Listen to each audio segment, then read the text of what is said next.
Some men cut trees because it's a job. Some men chop trees for the challenges of speed and accuracy. Some men do both.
The STIHL Timbersports Series with Kim Prince and Jerry McInnes. Brought to you by STIHL, the world's largest selling chainsaw. When you depend on tools, depend on STIHL.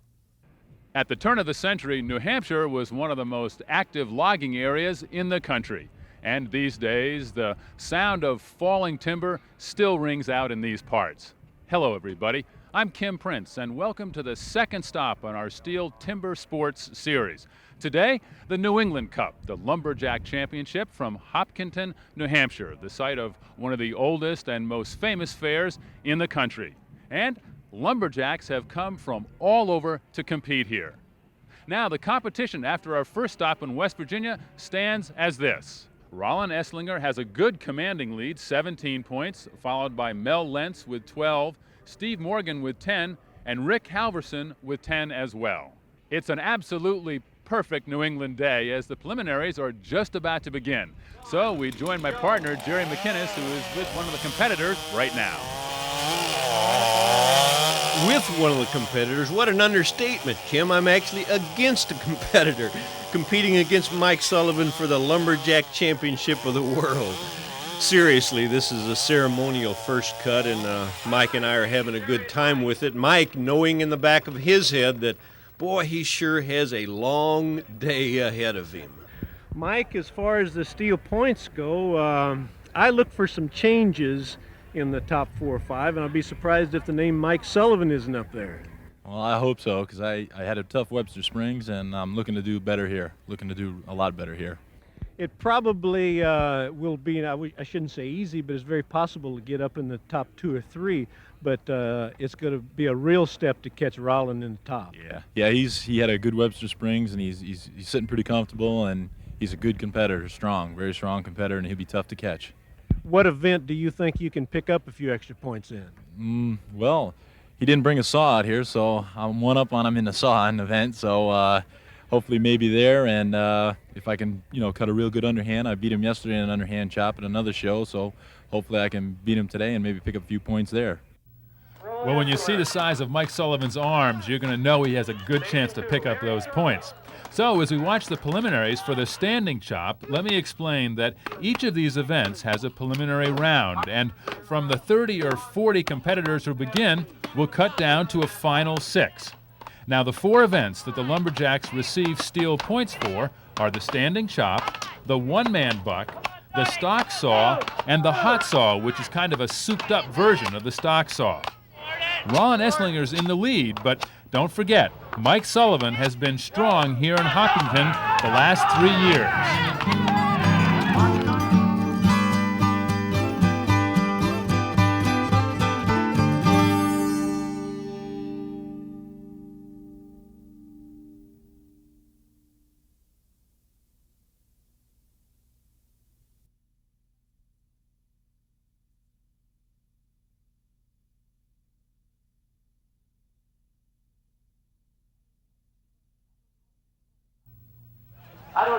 Welcome back, everybody. Kim Prince along with Jerry McInnes at the New England Cup Lumberjack Championships, and we're down to the finals of one of the events the folks like the best here, the standing chop.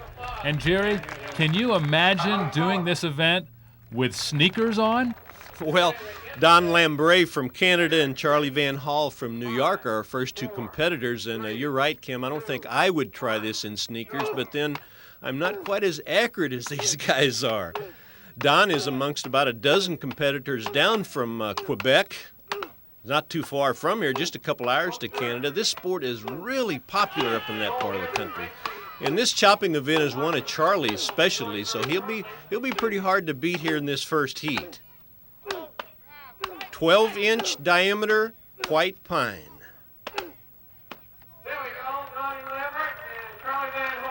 And folks, I want you to be aware of the fact that it's not just muscle here. There's a lot of strategy behind a successful chop. Mike, I saw Roland Esslinger take a look at your piece of wood after your cut. What was he looking for? Well, he was looking for a pattern to see how many hits, how many blows I put in the log. Like right here, you can tell that I put 1, 2, 3, 4, 5 on the drive side, and that would be 4 on the other side for a 9-hit front. So he was trying to determine how many hits I put in the front of this log to maybe base his chop on it. To maybe he could take 1 hit less, would save him a second, and he'd be able to beat me. Well, whatever the strategy, Roland Esslinger and Mike Sullivan both did very well in the prelims and are down here in the finals. And they're marking their logs. They actually have a guideline to start their chops, and they at that point will level out a little place on the end of the log, a place to set those tennis shoes. And now coming up is a very exciting heat between these two really big boys in the lumberjack business, Roland from California and Mike from Connecticut. Roland is, well, I tell you what, he's normally cutting ponderosa pine out there on the coast. This is kind of a learning experience for him. Mike, boy, he specializes in these chops. This will be very interesting.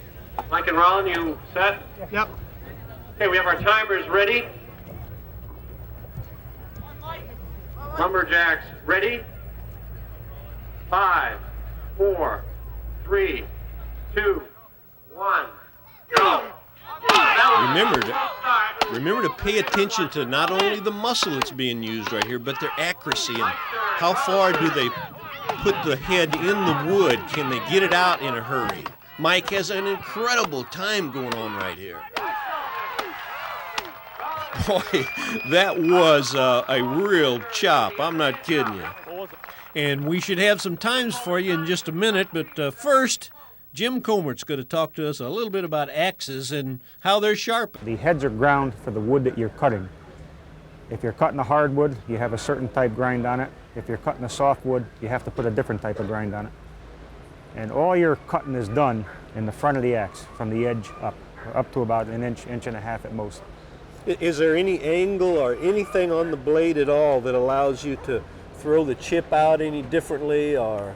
Yeah, it does. If you don't grind it right, what'll happen, you'll get your axe down thin, you'll hit your axe into the wood, and your axe is going to stick on you. You're not going to be able to get it out. You can see on the two axes here, this hardwood axe, it's thinner back in here, where on the softwood axe, it's thicker back in this area right here.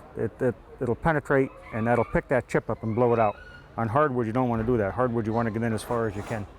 And on hardwood, the chip will come out, where in softwood it can hang up on you. That's why it's thicker back in here. Sharpening is a science and technique. You have to look at that block, and you've got to take that off in so many hits, and you've got to place each hit where it belongs. If you mishit or misdirect a hit, that's a wasted hit. You've got to hit it over again.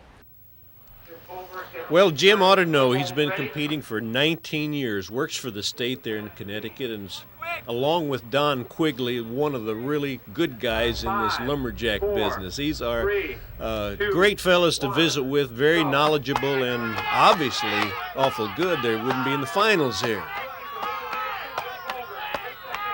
And these are big guys, too, and I want you to realize that when you see how gracefully they make the turns on that log to cut the backside.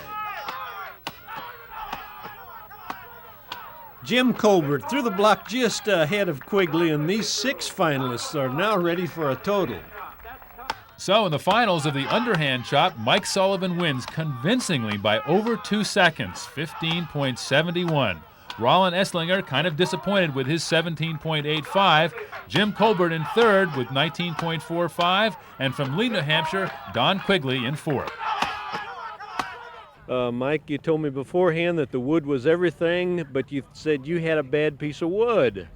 Well, I was looking at it, either the worst piece of wood or the best piece of wood, because it was different than everybody else's. The grain was a lot bigger, and I had no sapwood on it, and so you got to look at it one way or the other, worst piece of wood or best piece of wood, and luckily I think it turned out to be one of the best pieces of wood in that heat.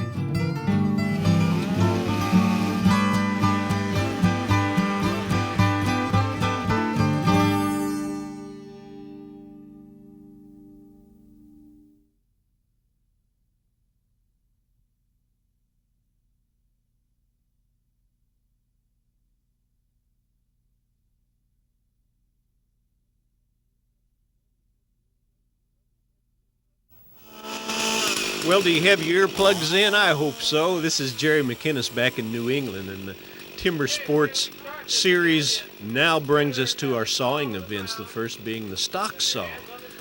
And our two competitors right here, Conrad Ferland and Napoleon Marseille, are given a saw that is equal. Both saws are exactly alike. They're allowed to start them, warm them up, then they must set on the ground, and when the announcer gives the word go, they're going to pick them up. They're going to make one cut down, another cut back up, and the third cut back down. I love this event because it's boy, you're going to have to call that one for me. That was really close. I enjoy this event because it's so equal. Anyone can win it. We had 40 competitors to start with. We're down to our sixth for our finals. Ron Schwarm is ready on our left, and boy, there's Mike Sullivan, who had that great chop a minute ago, gained 10 points, and is really in the leadership picture at this point.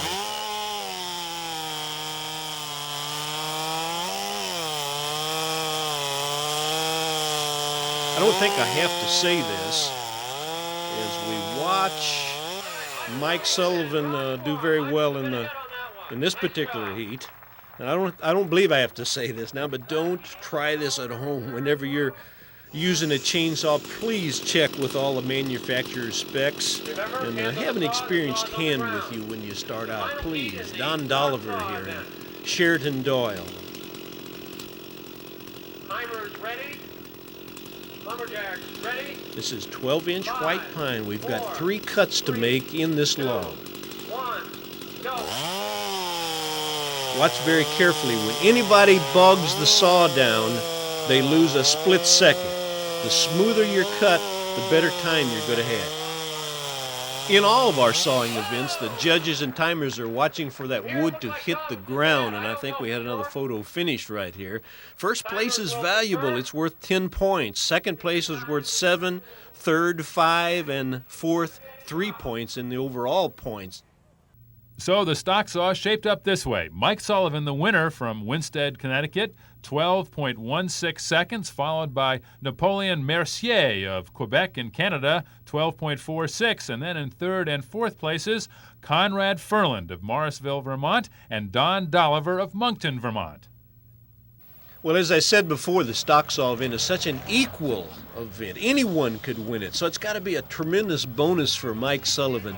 The day's just started, and he's already picked up 20 points. He'd be happy to go home right now. I bet he won't, but he's satisfied with his start. And Kim, get those earplugs out again. This is my favorite event, the hot saw event, and Ron Schwarm and another one of those fine competitors from Quebec, Gilles Levesque, are going to compete in our first heat, and these are the super modified machines. These are mostly motorcycle engines.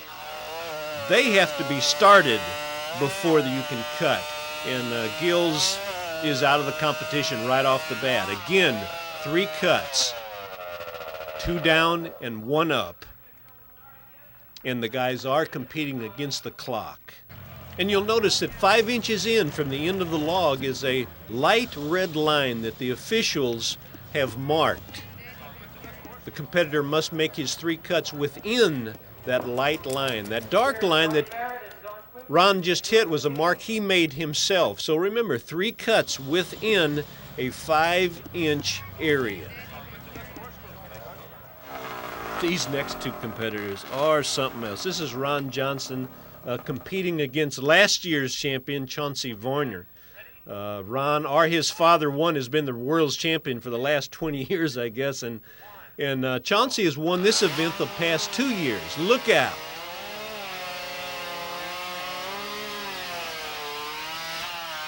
Great cuts. Great cuts.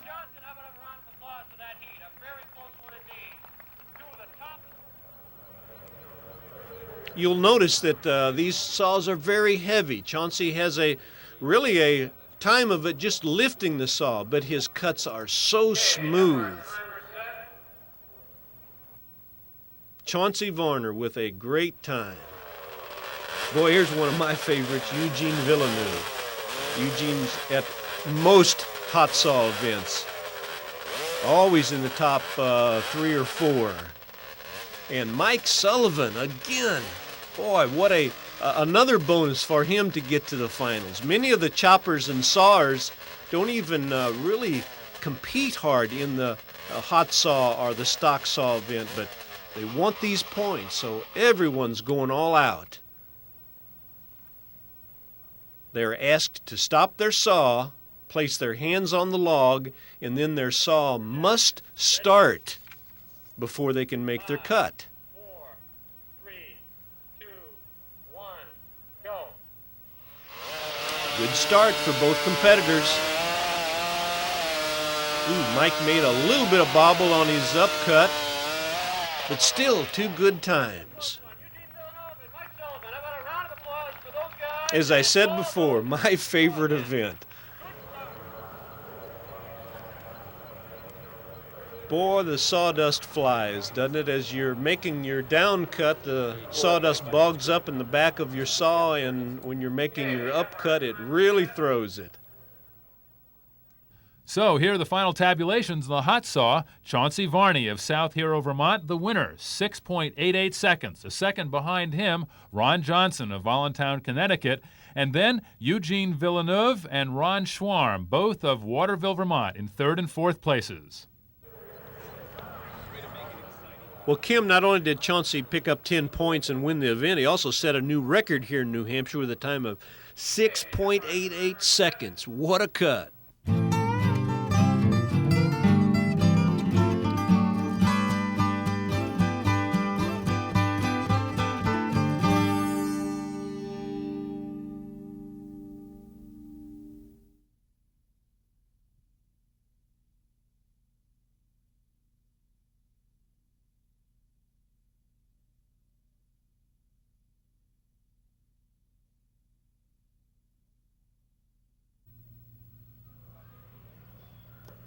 Welcome back, everybody, to the New England Cup. Our last event of the day is the one-man buck. And, Jerry, if you've never tried this, it brings new meaning to the term burning muscles.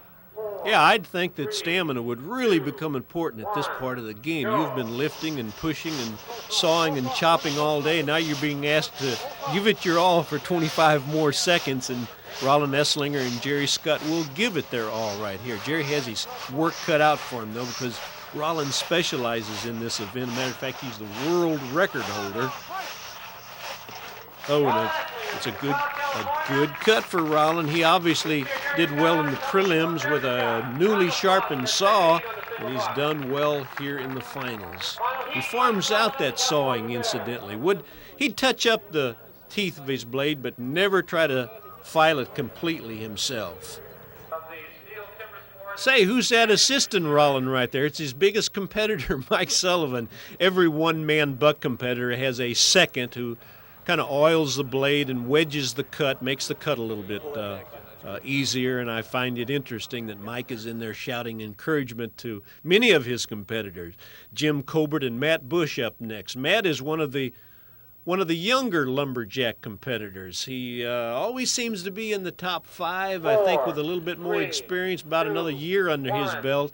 And boy, he's going to be a toughie. Of course, Jim Colbert, the closest to us right now, is so experienced in the bucking competitions. He and his wife, Marion, are the world's champion Jack and Jill team cross-cut competitors. And Matt is probably one of the tallest lumberjackers I know of. And he's got a good time going right there. Hey, you've done something when you've beat Jim Colbert in any event. Well, Jim will still pick up some points here for a pretty good finish, and I'm still picking his brains about equipment. I want to know exactly how you sharpen the teeth on one of these one-man buck saws. Your saws are ground for the different type of wood that you're cutting. If you're cutting a softwood, you've got one particular set of angles that you use. If you're cutting hardwood, your angles changes. Your angles are a little bit more blunt. And you've got wood that's in between. Okay, there's different tooth patterns that you use.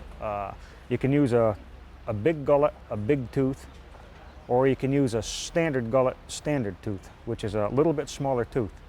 And there again, one doesn't outcut the other, but you have to try and determine the wood, what you're going to have, and what saw will cut that wood. There's really not too much of advantage over a big tooth or small tooth. It depends on what saw is cutting the wood and how it's filed for the wood. Well, I think that everyone would agree that at first look, a piece of wood is a piece of wood, but as you can tell, these guys really pay attention to the logs they have drawn in the chop are picked for their saws. This is Gaston Dupree and Mike Sullivan again. Boy, is Mike racking up some points today. This is another one of Mike's really good events, and this is white pine. And incidentally, Don Quigley, one of the competitors, is the technical advisor for the event. That means he's the guy that goes out and brings in this wood. What a job. Along with being a competitor, man, Don, I don't know how you do it all. And when you get down to the final six, obviously all the times are going to be very competitive. So in the one-man buck final, Rollin Esslinger of McLeod, California hangs in there with 19.36 seconds, followed by Matt Bush of New Bremen, New York, and then a couple of big-timers from Winsted, Connecticut. Mike Sullivan at 22.23, followed by Jim Colbert.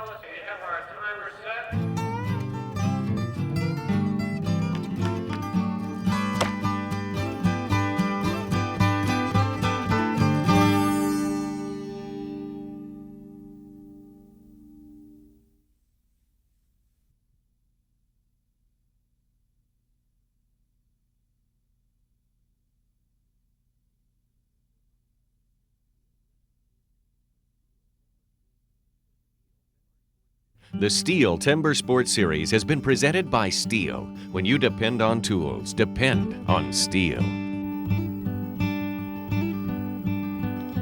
The New England Cup. Say, how'd you like to have that trophy in your den tomorrow? Well, Mike Sullivan's the only one that's going to be able to tell you about that because he is, again, the New England Cup winner. Picked up 25 points today for 2 firsts and a third, followed by Rollin Esslinger with a first and a second, 17 points. Chauncey Varney in the great hot saw event got 10 points, and Jim Colbert with 8. Now you accumulate those points with the Webster Springs event, and we've got a completely new board. Rollin Esslinger has a slimmer lead, 34 points. Mike Sullivan jumped all the way up into second out of nowhere with 28 points, and Mel Lentz in third place with 12 points, and another newcomer to the board, Jim Colbert, with 11 points. The championship is wide open, and this has been quite an affair here at Hopkinton. And after talking to many of the competitors like Jim Colbert and Arden Cougar and Dan Quigley, I find that there seems to be a lumberjack event somewhere practically every weekend. And if you hear of one, get out to it and meet these guys. They're really great. Say, I wonder how Rollin Esslinger feels about that slim overall lead that he has at this time. Rollin, you're going to get out of New Hampshire still with a nice little lead, but do you hear some footsteps behind you? Oh, I certainly do, Jerry. Mike has had a wonderful day today. He's surely collected a lot of points, and he's right in the running for it. And with 2 shows to go, it's still anybody's race. Well, I tell you what, in both events so far, I think you've scored 17 points, so that's pretty consistent, and I guess that's what you're striving for. Well, I just hope I keep it up in Lufkin, Texas, and Nelsonville, Ohio.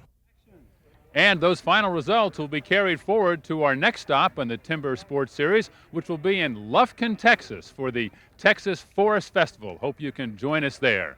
So for Jerry McInnes, I'm Kim Prince saying goodbye from Hopkinton, New Hampshire. See you next time.